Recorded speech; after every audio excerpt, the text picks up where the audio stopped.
Bonjour et bienvenue sur ce nouveau plateau télé. Donc, qui veut gagner un resto? Aujourd'hui, nous allons aborder le terme des enrobés drainants.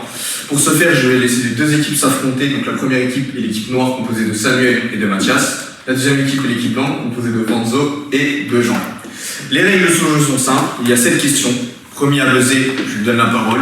Il répondra à la question. S'il a juste un point, s'il a faux, il n'aura pas de point. On n'a pas le droit de buzzer 2 fois dans la partie. C'est-à-dire, une fois qu'ils sont faux, ce sera à l'équipe, par exemple, blanche d'avoir la parole. Les règles sont conclues par les deux équipes? Oui. Très bien, donc nous allons pouvoir commencer. Merci de montrer que le buzzer marche, monsieur Becker. Vérification. Vérification de côté aussi, s'il vous plaît. Donc, pour la première question, qu'est-ce qu'un enrobé drainant? C'est une structure routière qui est faite pour l'infiltration et l'évacuation des eaux pour éviter que l'eau elle stagne en surface. Et c'est une très bonne réponse, un point pour l'équipe noire. Pour plus de précision, on va demander à l'expert Corentin de nous présenter un peu plus dans les détails cette question. Chaussée drainante, c'est génial. Imagine une route ou un trottoir qui fait bien plus que juste supporter le passage des voitures et des piétons. C'est une surface intelligente qui laisse l'eau de pluie passer à travers au lieu de s'accumuler en flaques ou de ruisseler partout. Concrètement, c'est comme si la route respirait. Elle est faite avec un revêtement spécial plein de petits trous qui permet à l'eau de s'infiltrer. En dessous, il y a des couches de gravier ou d'autres matériaux qui agissent comme une éponge et parfois, elles redirigent l'eau vers le sol ou des tuyaux de drainage. Pourquoi c'est super? Parce que ça aide à éviter les inondations, ça recharge les nappes phréatiques et ça empêche les égouts de déborder quand il pleut trop fort. En plus, ça réduit la chaleur en ville parce que l'eau qui s'évapore aide à rafraîchir l'air. Franchement, c'est une solution futée et respectueuse de l'environnement. Nous passons à la deuxième question après ces précisions de Corentin sur ce sujet. La deuxième question est la suivante. Citez-moi les structures d'une chaussée drainante. Monsieur Alors, il y a une couche de roulement, la couche d'assise et la couche de fondation. Et c'est une bonne réponse.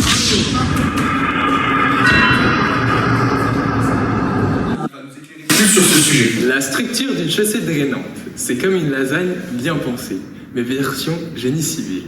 Chaque couche a son rôle, et tout est conçu pour gérer l'eau comme un pro. Voilà comment ça se construit couche par couche. Le revêtement perméable. C'est la première chose que tu vois, ce revêtement, souvent fait en béton poreux ou en enrobé drainant, et plein de petits espaces qui laissent l'eau s'infiltrer. C'est comme si la route avait des mini passages secrets pour l'eau. En deuxième, il y a la couche de base drainante. Juste en dessous, il y a une couche de gravier ou de matériaux granulaires grossiers. Cette couche agit comme une zone de stockage temporaire pour l'eau avant qu'elle constitue son chemin vers le sol ou le système de drainage. Ensuite, il y a le géotextile. Parfois, entre les couches, on ajoute un géotextile. C'est une sorte de tissu technique qui empêche les particules fines de venir boucher les couches, drainant tout en laissant passer l'eau. Ensuite, il y a le sol de fondation ou un système de drainage.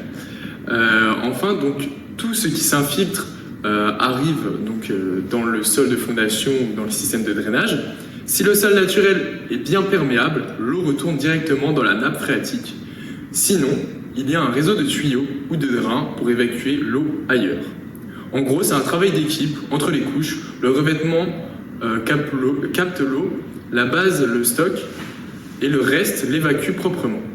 C'est du génie civil au service de la nature. Nous allons maintenant passer à la troisième question, qui est la suivante. Quels matériaux sont couramment utilisés? Du bitume, des cailloux.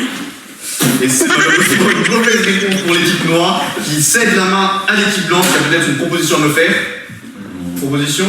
Moi j'aurais dit de l'enrobé drainant, des cailloux poreux, des graves drainants aussi. Et c'est une bonne réponse de 1 qui nous repasse devant l'équipe noire.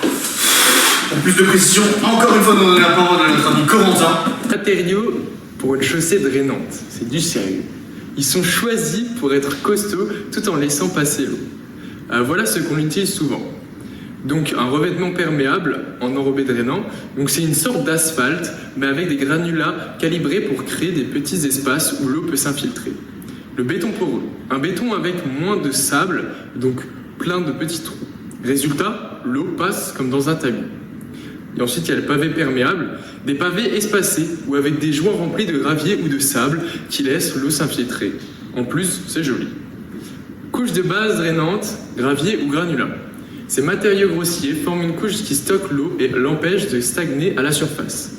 Les matériaux recyclés, genre du béton cassé ou des granulats recyclés, ça fait le taf et c'est écolo. Ensuite, il y a les filtres et séparateurs. Donc géotextile, ces tissus techniques empêchent les particules fines de boucher les couches drainantes tout en laissant passer l'eau. Ensuite, il y a les systèmes de drainage. Donc tuyaux perforés. Si l'eau doit être redirigée, on installe des drains souterrains qui récupèrent ce qui passe à travers la chaussée. Tout ça ensemble, c'est comme une équipe de matériaux hyper bien coordonnés pour gérer l'eau de pluie. Infiltration, stockage et évacuation. La quatrième question est la suivante. Quelles sont les techniques de mise en œuvre d'une chaussée drainante? La mise en œuvre, elle est à peu près similaire qu'un enrobé classique, mais je pense qu'on compacte un peu moins pour laisser un peu plus l'eau passer du coup. Je valide ma réponse. Validez votre réponse? Oui. C'est une bonne réponse. 2-2. L'équipe noire qui revient dans ce score. Avant cette cinquième question, le score est de parité, 2 partout pour l'équipe noire et l'équipe blanche. La cinquième question, on va pouvoir vous départager. La question est, quels sont les avantages d'une structure drainante? Équipe blanche. Une meilleure gestion des eaux de pluie et puis une réduction du bruit sonore des voitures. Là, il y a l'environnement et la durabilité et la sécurité routière accrue, je crois. Accrue. Ouais, accrue. Vous êtes sûr de... Je bloque. Et c'est une bonne réponse. Let's go. Voilà. Ne reste plus que 2 questions. Il va falloir que vous réveillez l'équipe noire. Une petite révolution et ça coche plein de cases positives. Voici pourquoi tout le monde adore ça. Ça réduit le ruissellement et les inondations. Ça recharge les nappes phréatiques, ça améliore la qualité de l'eau, ça réduit la chaleur urbaine, ça diminue la pression sur les réseaux des égouts, ça permet une meilleure durabilité, une meilleure résilience et c'est plus esthétique. En gros, c'est une solution qui combine écologie, durabilité et efficacité. C'est pas juste une chaussée, c'est un vrai investissement pour un futur plus vert.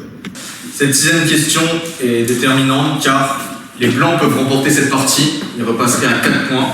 Là, c'est un 5. Les noirs, vous n'avez pas le droit à l'erreur. La question est la suivante. Quels sont les inconvénients d'une chaussée drainante? Samuel, l'équipe noire. Alors, un coût élevé, une sensibilité à l'encrassement, la durabilité et la résistance, et après l'entretien, et peut-être l'aspect esthétique peut être aussi un désavantage. Vous êtes sûr de votre réponse? Si vous avez faux, je leur donne la main. Oui, on parle là-dessus. C'est une bonne réponse. On est à 3 points. La dernière question sera déterminante pour ce jeu. Je passe la parole à Corentin qui va nous expliquer quels sont ses inconvénients. Les inconvénients d'une chaussée drainante, il y en a, mais rien d'insurmontable. Premièrement, c'est un coût initial assez élevé. Il faut un entretien régulier. Les performances sont limitées selon le sol. La durabilité sous charge lourde aussi. Et le climat extrême peut être aussi un problème. En gros, c'est un super concept, mais ça demande un peu d'attention et d'adaptation selon les situations. Donc on se retrouve pour cette dernière épreuve qui va être décisive pour les 2 équipes qui sont à égalité, 3 points des 2 côtés. Donc êtes-vous prêts pour cette dernière question? Oui. La question est la suivante. Comment dimensionne-t-on une chaussée drainante? Mathias? On le dimensionne en fonction des conditions climatiques, ensuite du trafic, de la nature, du volume de ce trafic, et ensuite de la quantité d'eau à évacuer à travers ces chaussées. Validez cette réponse qui peut être décisive. On la valide, on est sûr. Et c'est l'équipe noire qui remporte.